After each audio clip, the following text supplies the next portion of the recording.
have a lot of hope. You've maybe been there. And I know we're trying to help people find that hope and to get to resilience. Many don't even understand how to get to post-traumatic growth.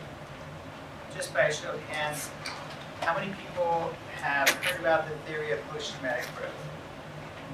Okay, only a few. Well, we're going to change that today. I'm going to help explain post-traumatic growth and how I had to experience it myself. Easter weekend 2018, my younger brother had struggled with addiction pretty much his whole life. He lived with us for a time, just couldn't get past his addiction. We get a call that he posted a video that he was suicidal. So for the next 2 days, we're seeking all his friends, trying to find out where we might find him. One of his friends tells us they took him up a mountain, to a mountain range. So for 2 days we look for him, and we find that he did die by suicide. So anyway, you've had a lot of friends and family probably struggled with suicide. So you probably know a lot how we were feeling. Or you know someone who's died. And that week was very difficult for me. I was putting together the funeral, putting everything, all the family and friends are coming in. He was a DJ and he had a lot of friends. So I'm just telling myself, okay, just get to this funeral, right? So I'm in the viewing room, my brother's over here. And I start shaking hands with people, and they're going by and telling me what a great person he was. And then I find myself shaking the hand of someone that's telling me they're sorry, and I can't breathe. I can't talk. And a flood of memories are coming over me when I realize this person is the one that sexually abused me when I was 11 and 12 years old. My brother standing next to me kind of moves this person out of the way, and I just go out of the church. And all I could do is just scream, like, what is happening? It's pouring rain, and I'm having two worlds collide. My brother's death, and my trauma from my childhood. So I make it through the church, I walk in, and I'm looking over my shoulder like, where is he? Why is he here? Why is he here? I don't see him. We go to the funeral. At the end of the night, I talk to my wife and tell my wife about this. This led me to my own journey in trying to find post-traumatic growth. Because like many of you that have been traumatized, I'm trying to go back to work, right? I'm resilient, I'm a therapist, I can do this, but I have trouble. I have trouble at work, trouble in relationships, can't sleep, having all those typical reactions where I need to go get therapy. So I'll explain to you how I found post-traumatic growth and what that's about. What I hope you'll learn today, as you take away from this, is what's post-traumatic growth, the difference between resilience and post-traumatic growth, the difference between vicarious trauma and vicarious post-traumatic growth, and then how to become an expert companion peer on this journey. I'm going to explain that. I want you to ask yourself, how can you use this with the people you're working with? When will you use this? And maybe how you can go and use this in the next 24 hours. Post-traumatic growth. I'm going to explain it how I help people. I'm going to show a quick video. Hopefully it's not too loud.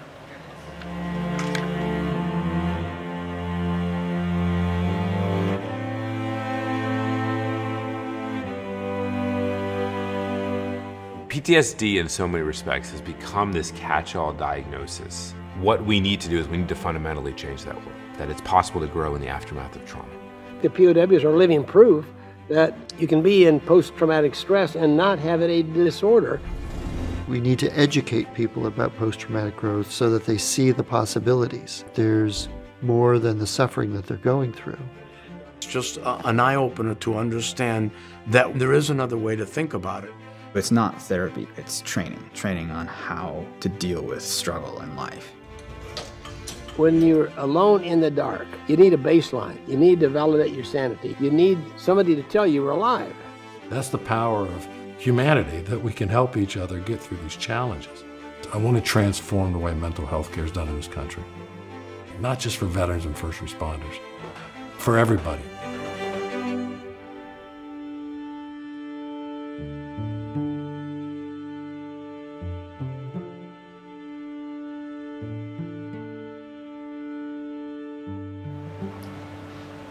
Last week was National Post-Traumatic Stress Day.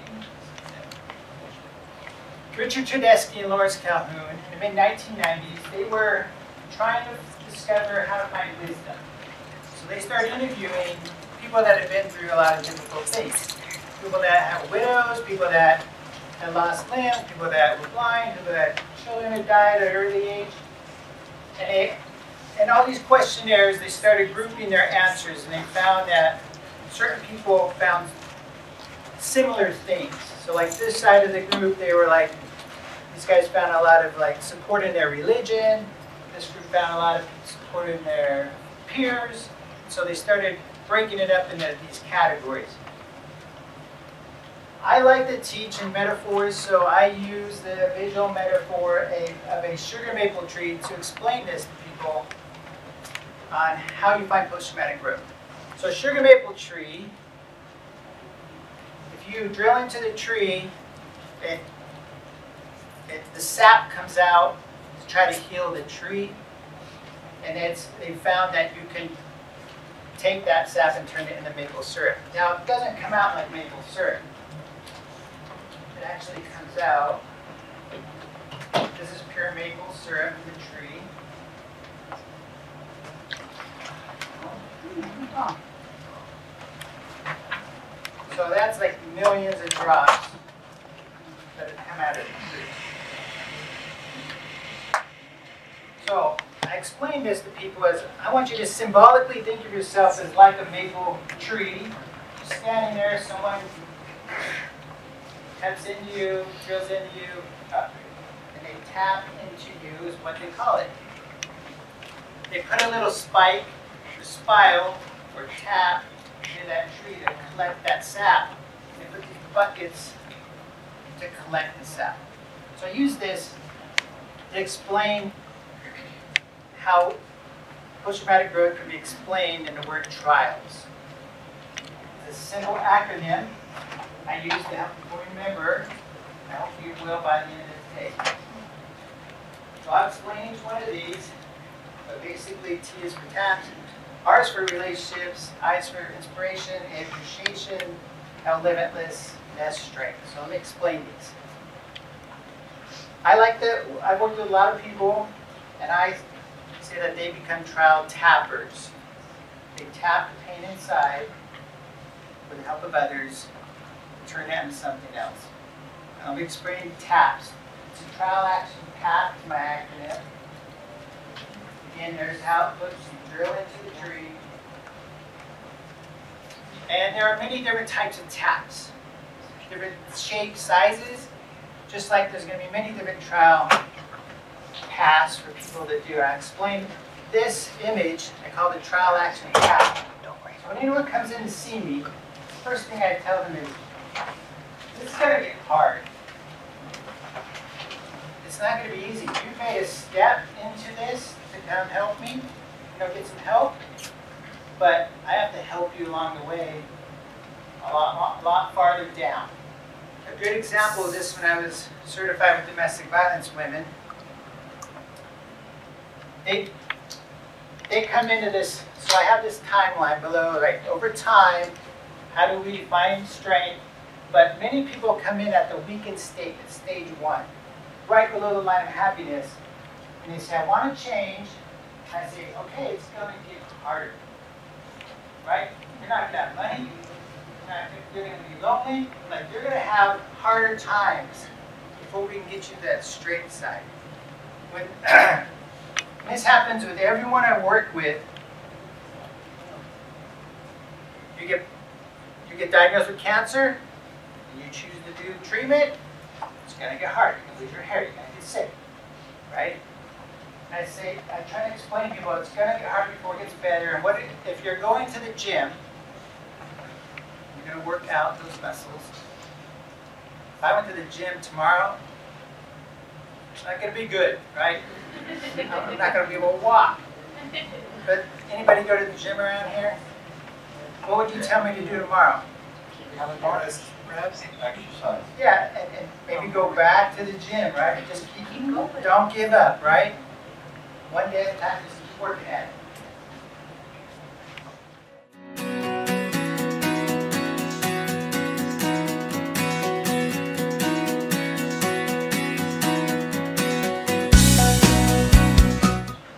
Okay, post. Post is a fancy word that all therapists use to just say after. Right? Post-divorce, post-injury, post-illness, after the illness, after the injury, after the divorce, that's all it is. Very simple.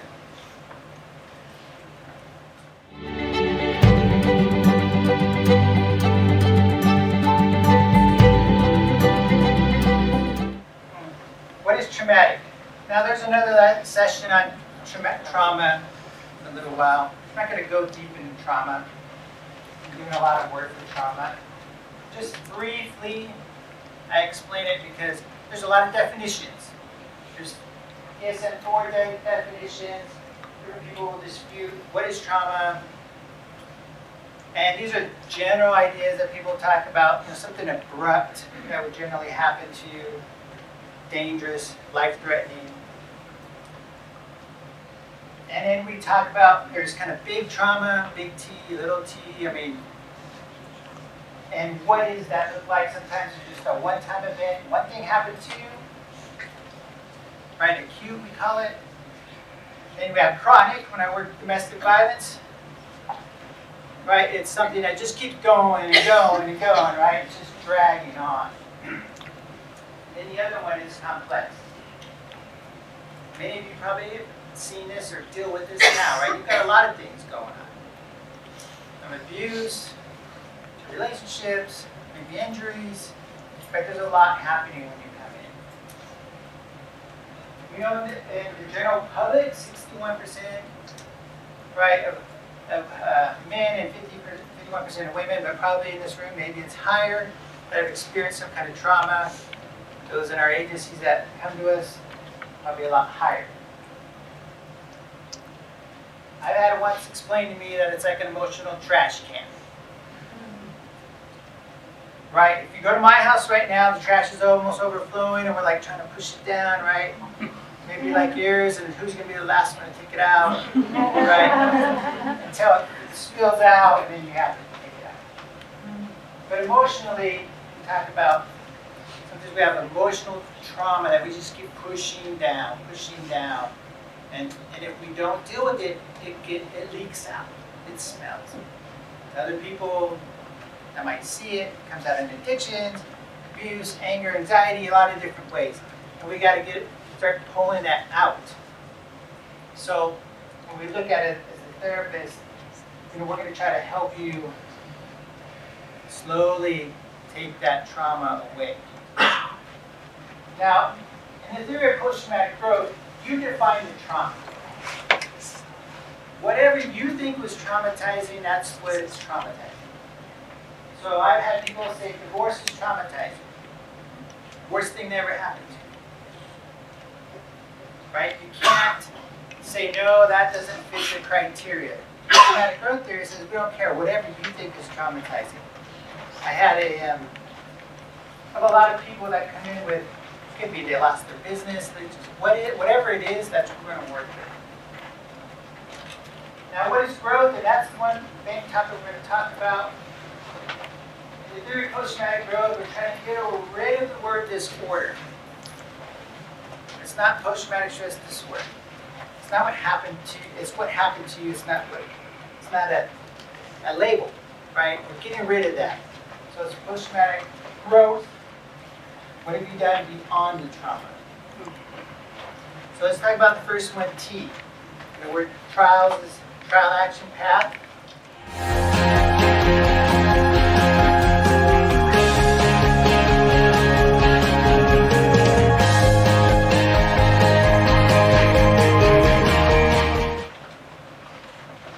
So I'm sorry, we just went to trial action path. Now we're talking about relationships.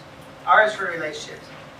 Lots of research out there that the biggest thing that's going to help people is a relationship. Relationship with their therapist, relationship with their peers, relationship with people around them. And that's what they found in these groups. So people started saying, just people came to help. And I use this analogy of the tree is, eventually the farmer has to come and take this away and do something else with that trauma. And people are going to have to come and help you. And we look at this, my family was a big support with me after my struggle with my brother and I started facing my trauma. I'm going to give a quick video clip.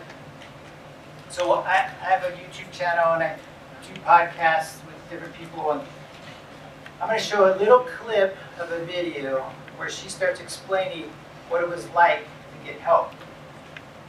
She's living her life, and all of a sudden she just starts having seizures. And then this is where we're stepping into the video. Was it hard asking for help or telling people this story that you're struggling with? Or, I mean, I think I hear this a lot from people. It's like I'm the one that helps others. I'm not the one that asks for help. So how was that for you? Yes.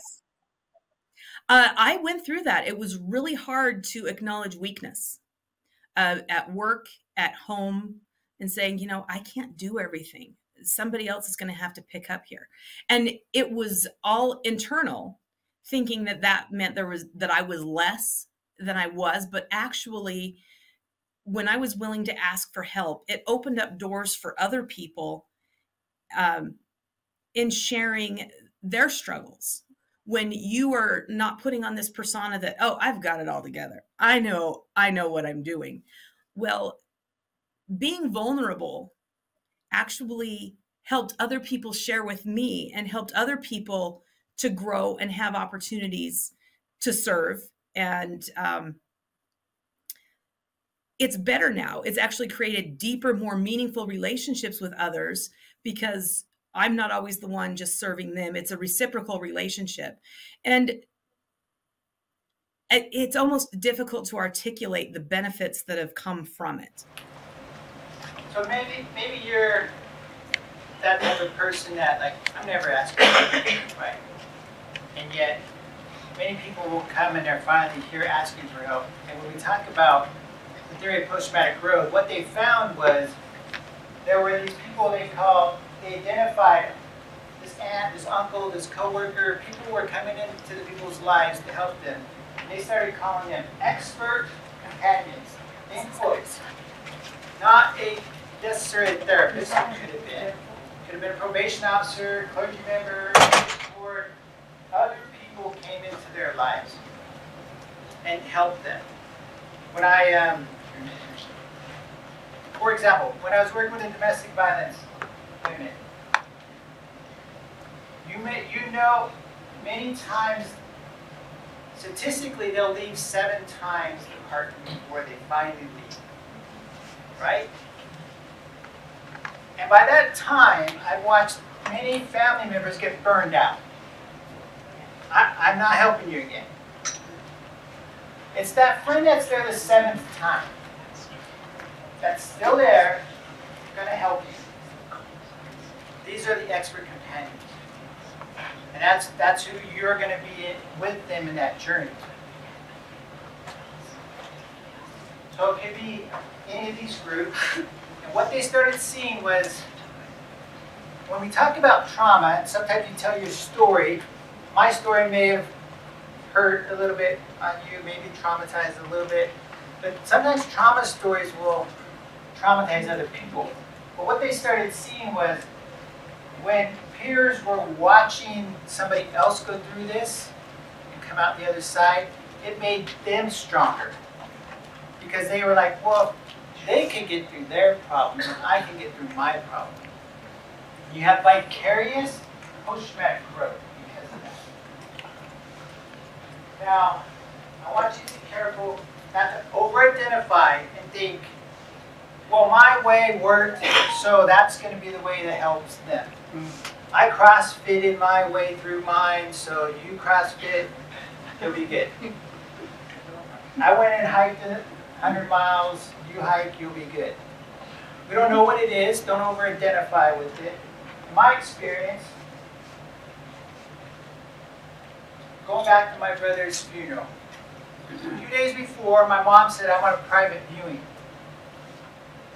Okay, so me and my mom are going to the funeral. We show up to the funeral home by ourselves. She says, I invited a friend. Her daughter committed suicide. She's going to help. Okay? So here we are, we're walking up to my brother, and this peer's on my side, and she just loses it. She's the mess. And I'm like, I'm dealing with mine. My mom, I can't deal with this. You're not ready. When we talk about, it was almost like she was still emotionally bleeding from her daughter. She thought she was ready, but she wasn't ready to encounter that emotion. So just be aware of yourself. You know, in therapy, we're always trying to talk to ourselves like, where are my weaknesses? Right? If I can't deal with suicide, maybe I need to go do something else. But we kept seeing this, that being around trauma survivors, it just rubbed off like, hey, I'm getting stronger because I'm around people that are stronger. Now it's important for you to potentially ask your people you're working with ahead of time, well, you're doing good now, but what would help when it's a bad day? What can I do for you? Can I take you hiking? Get movies? Like, what would help? Try to prepare ahead of time. So it's very important with the relationships. I know my relationships were vital for me. Now, I expected certain people to come to me and help me. And I was shocked when they didn't. And others came to me that I wasn't expecting. Coworkers would come to my office crying with me. They didn't know about my sexual abuse, they just knew about my brother. And I sat back with that after a while and thinking, what was that about? Honestly, I think some people just don't know what to say. So I have to give them a pass. And embrace the people that came to you, right?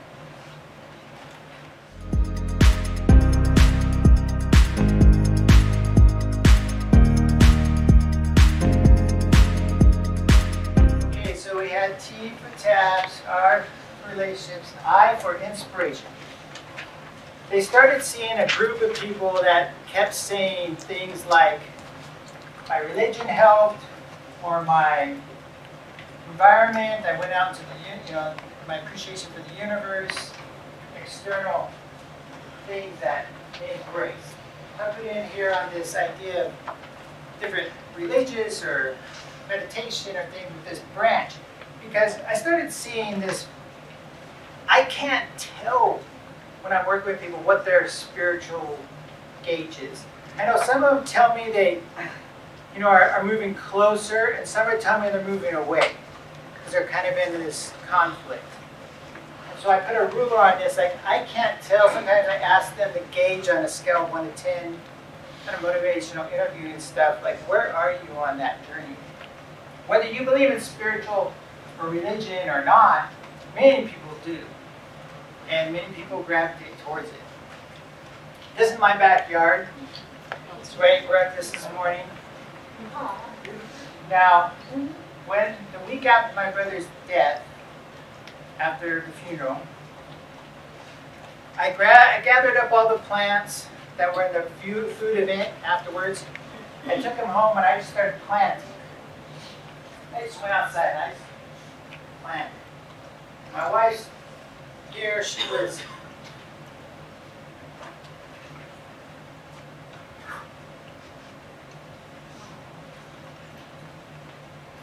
great. She's having plants delivered to the house. It just lets me be outside. Wasn't expecting to get emotional. It's okay.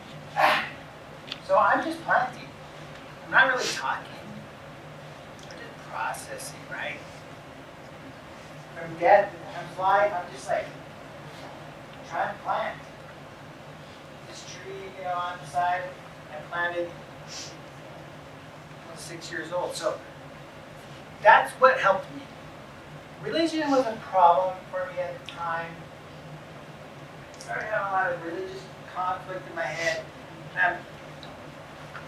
Because my abuse happened around the age in my church where I was advancing from the primary kids into the deacons kids. And my parents took me to this person who helped me learn these scriptures or articles of faith. And instead I'm getting abused. So when all this happened, I was like, memory. So I had to step back. I recovered from that. But this is a very common theme that people find this higher spiritual connection that helped them.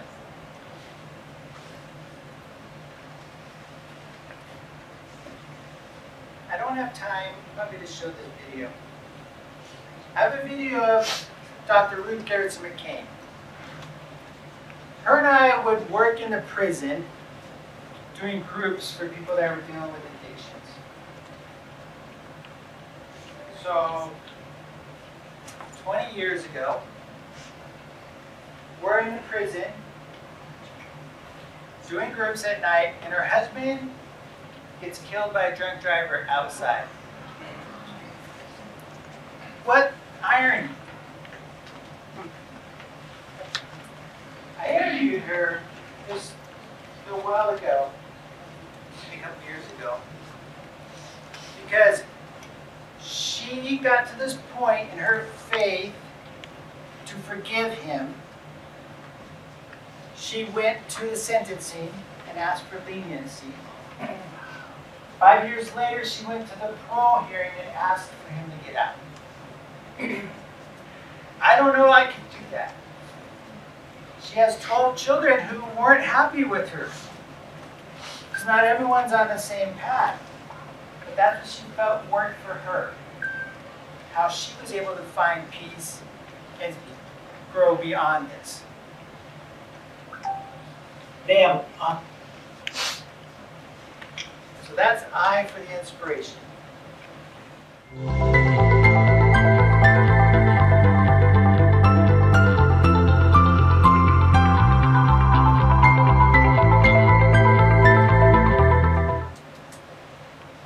Appreciation for life. I have a picture cut out of a tree. So this is a slice of a tree. And if you look, they have these rings inside. I'm just going to pass them around. Just pass them around. But it looks like this. They look at the rings and they say, the thin rings, drought years, fat rings, good water years.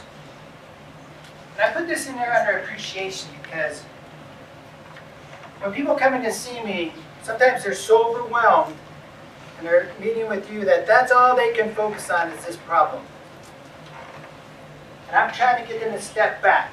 And we know by tons of research, gratitude journals help you step back and have appreciation for what you have left. And this is what they started seeing. So I often will, besides gratitude journals, I ask people to do a line graph from birth to death. Identify what are some of the good things that have happened in your past, what are some of the hard things, what are the good things you're looking forward to, and some of the hard things you're not looking forward to.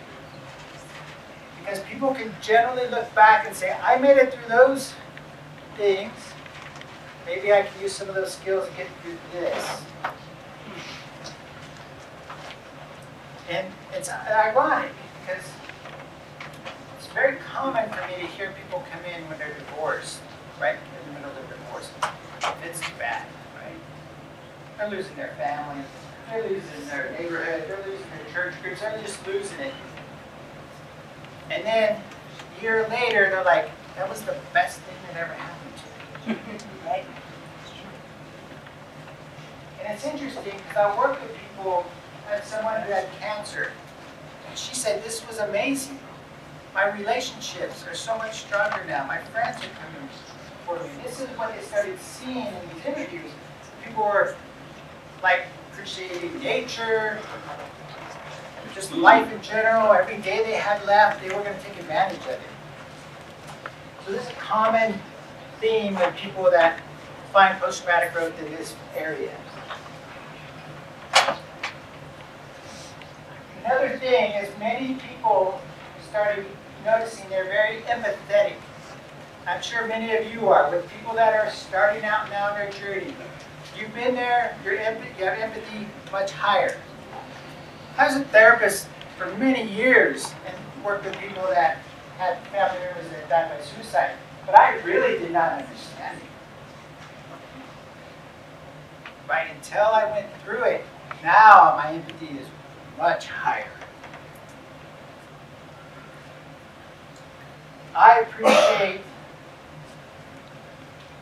my brothers, my sister. We spend much more contact now than we did, right? It's pulled us together, had deeper conversations, right? My appreciation for my family, what I do.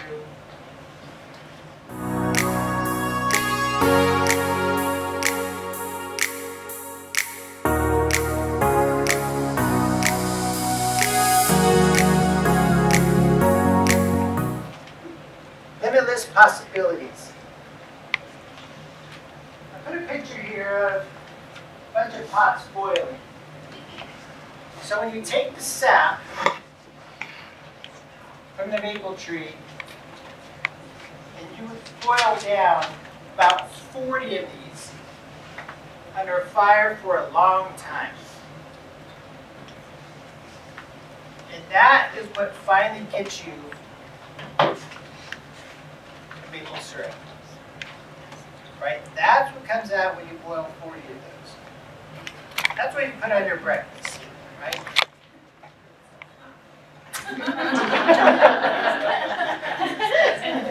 Right, that's good stuff. This, I mean, it's got a slight maple flavor, but it doesn't, nothing like this, right? This is concentrated sugar. So when I look at that, the farmer's done something different, right? But it took time, it took heat, it took a lot of work. And we talk about limitless possibilities. What can you do with this? And many people found that they started thinking, wait a second, they lose a child at birth, they go through the grieving, then they go and become a counselor for other groups of parents that lost their kids. Right? They look for new possibilities. I volunteered with the Paralympics, and I got to work with a lot of gold medalists in the Paralympics. And to see what they've gone through and their injuries and their recovery, and now they're traveling the world and just things they wouldn't have thought before this happened. So many people find these new possibilities going forward. When I think I have time. I'm sorry, this is generally like a 2-hour session, but I got to make one.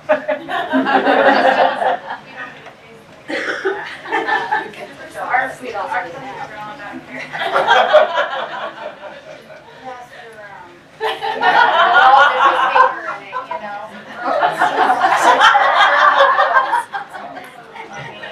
All right. No double dip itself. I don't have time for this. Thank you. So I interviewed a police officer. His partner was shot. His wife and him gone through all that. And now they're going around the country speaking to other law enforcement officers who lost family members. But they would have never thought that would have happened, right? This idea that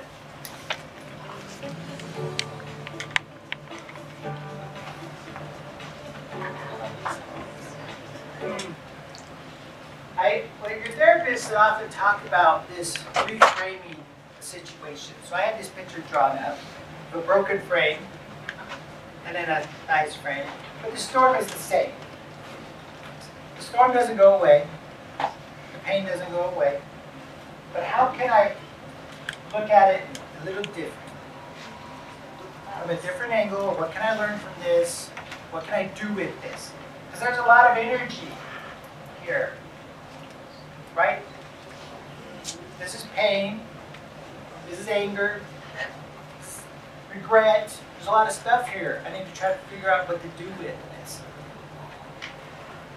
I decided to start writing some books. I wasn't teaching enough. I was teaching, but I wasn't teaching big enough. I wasn't teaching enough people. And so I just started pulling together stories, trial action paths of people. And this time of year, my brother's birthday was last week, would have been last week. So I was trying to teach around his birthday. I'm trying to give away my books. Go to my website, the PDF versions at the bottom. There's a lot of books, but at the bottom, PDFs are free. My Kindle workbooks, at Kindle, if you go to my website, today they're free. So if you go to my website, you can see that. I would have never, before this happened, I never dreamed I was going to write books. I started doing YouTube videos. Before my brother, I wasn't even on any social media. But I have to, I feel like I'm trying to share everything I've ever taught because I want my kids to know, my grandkids to know, and anybody else that will listen. I've been doing YouTube for 40 years. I just have to say, on my brother's birthday, I got my 10,000 subscribers. Woo!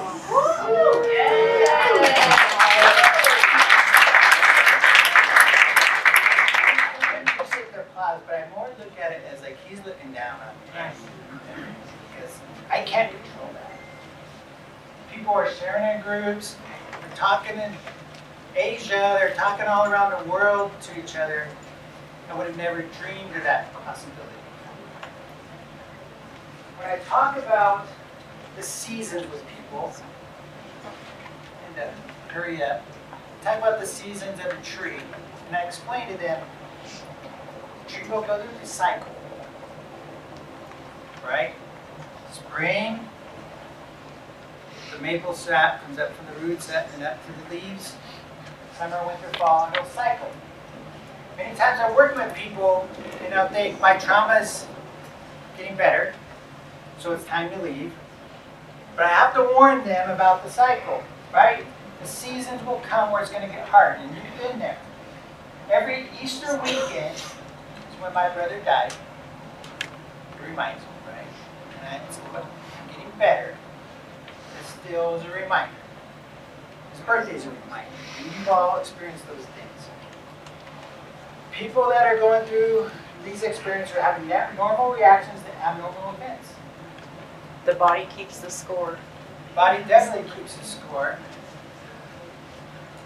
And I experienced it myself. The last one.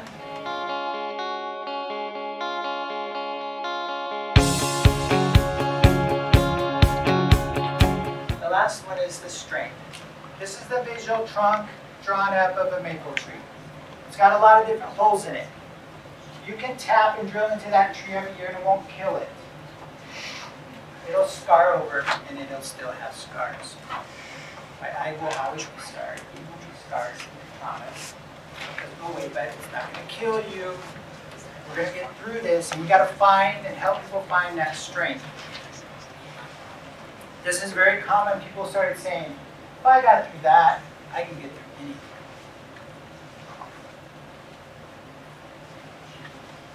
I'm sorry, I ran out of time. I don't have time to tell her story.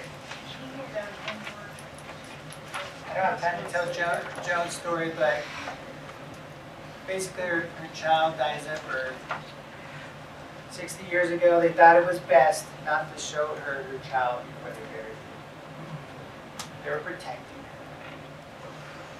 So we don't need to assume what is best for her. I'm excited. So many different taps. So I use the EMDR therapy. Many of you have done it. I'm not going to explain it much, but I did it all, right? I did the headsets, the sound, I did the visual, and I did the tappers, and I tapped my way through trauma, right? Now there are many different versions, there are different approaches, right? EMDR is not the only thing, but it worked for me. It works for a lot of people. There are many different taps, I say, many different ways to get through this. I did yoga, I did massage therapy, I did, a variety of different things. We talk about resilience. We're trying to help them. They're below the line, there's happiness, they're below it, we're trying to get them up to it. But post-traumatic growth is trying to move you past it. Move you to a higher level, not back to norm where you were, now you're stronger. What we know is, when we started interviewing people, 90% of people could identify that they had post-traumatic growth in at least one of these areas. And I don't have to explain it to you, I just, the theory. Can any of you identify that you've had some strength in one of these areas after trauma? Raise your hands. Perfect.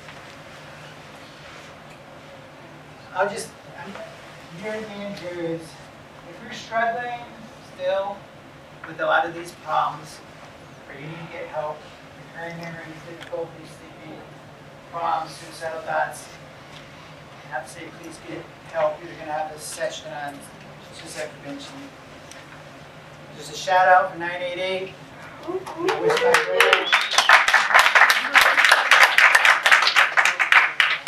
wish my brother would have reached out. When it comes to strength, for me, I was going to therapy and I'm realizing,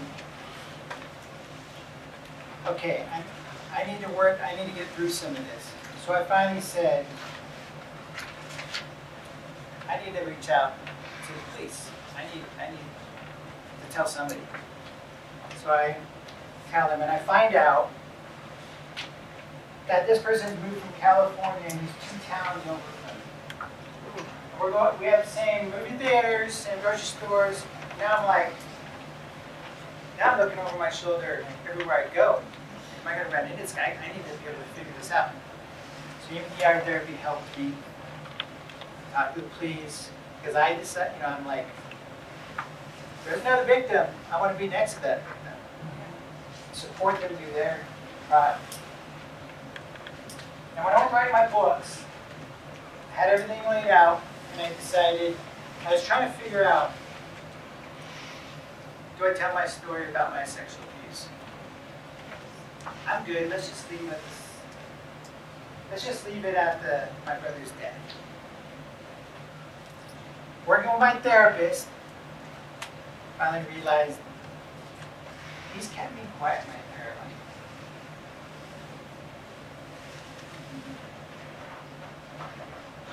One more. Take back that power. I'm stronger. I can tell my family. I can tell my friends. And I can help other people. And I know it's helping people come here. These are some group books. They're on my website if you wanted to look at them, but workbooks on post-traumatic growth. So in the end here, I hope you can use this. I hope you go home and someone asks, what did you learn? And you tell them, look, I learned this idea about trials. Right? The taps, the relationships, right? The inspiration, and that you can help people find these limitless possibilities in their strength.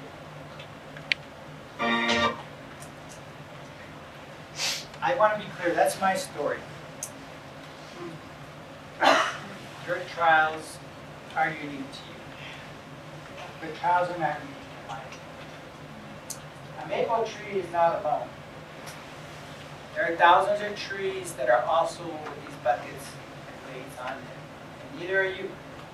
You're not alone. We've all struggled. We've all had trials. If we haven't, you're going to, but I'm assuming most of them. I want you to know that you are the ones that are going to help people be on that journey and that trial action path. You're going to be there with them. Right? You're going to be potentially that expert companion in that relationship. If you can't figure out the inspirational stuff, you're going to be further than people. Right? You're going to help them find appreciation for life. You're going to help them find that they have limitless possibilities, that they have the strength to get through this. I could not control how my brother ended his life. I can control where we go forward. I'm trying to teach as many people as possible about this theory of post-traumatic growth. I know it's happening. There's plenty of people talking about trauma. Everyone's trauma informed, and that's great. That's a good step. Now it's time to move beyond that to post-traumatic growth. Thank you.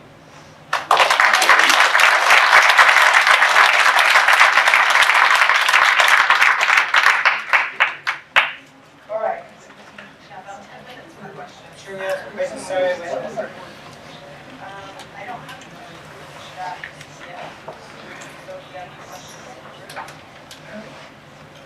Why do you think it's taken this long to turn a disorder, which is more of a negative, into growth, which is obviously positive? Why dwell on the negative? I don't know. I know they're trying to move right to injury. They're trying to call it injury. But the vets, first responders, they're really big into moving into growth. They're really big into trying to find a new mission and purpose in life beyond this. That I'm able, I'm not injured, I'm not disordered, I'm stronger, I'm growing forward, I'm going to go back to do, I'm going to go run marathons, I'm going to go do other things, have my new purpose. I don't know why, but I'm glad for change. I have a question. What's your interaction, and I don't know if you're doing this with like minors, you know, and youth? Like I'm just thinking my youngest son had a very similar story, and he went through a lot of therapists before he connected to one, and you know that's when the story started. And so I'm just thinking this would have been amazing for him if I, you know, kind of worded it differently. Yeah, so she's asking about how to, you know, helping minors and how much it would have helped her son. I haven't particularly been teaching the youth, but I'm open to it. I hope many people are. I know different people reading some of my books and watching my videos. Therapists are showing in groups, clips, and things like that. Yeah, this is for everybody. Good question. I would like to use this concept for one of my peer support groups. I work at a residential treatment center. If I use any of your materials and credit you, is that okay? Yeah, absolutely. Okay. I think. Anything from your website? Yeah, and like I said, I've got people that are showing my video clips from YouTube and their therapy groups and things. And I teach, you know, smaller segments and a lot of different parts of this. So yeah, that's great. Look, share the love. Anybody can get my books for free right now, so the workbooks are all free today. Yeah. I work for social integration. I do the Spanish language program in Utah. And I was thinking, is there a way that people that pretty much volunteers can get certified with the class and teachers? Yeah, let's talk afterwards. Yeah, that's great. That's great. I would like to go into Spanish. Yeah, absolutely. That'd be great. That'd be great. That'd be great. So a question about trying to change to growth rather than disorder. Is that something going clear to like DSM or more just casually? Do you think it'll change it? I haven't seen anything going in the DSM. I've seen this movement towards injury. Injury. Okay. And trying to get away from disorder. I think one more post-traumatic growth is getting beyond the label, right? You got this two label on this disorder, but growth is what makes you grow. Yeah. Really like this idea of growth. You got a comment? Oh, yeah, I was just going to say thank you for sharing your story and for making such a big difference for so many people to share everything. Awesome. Thank you so much.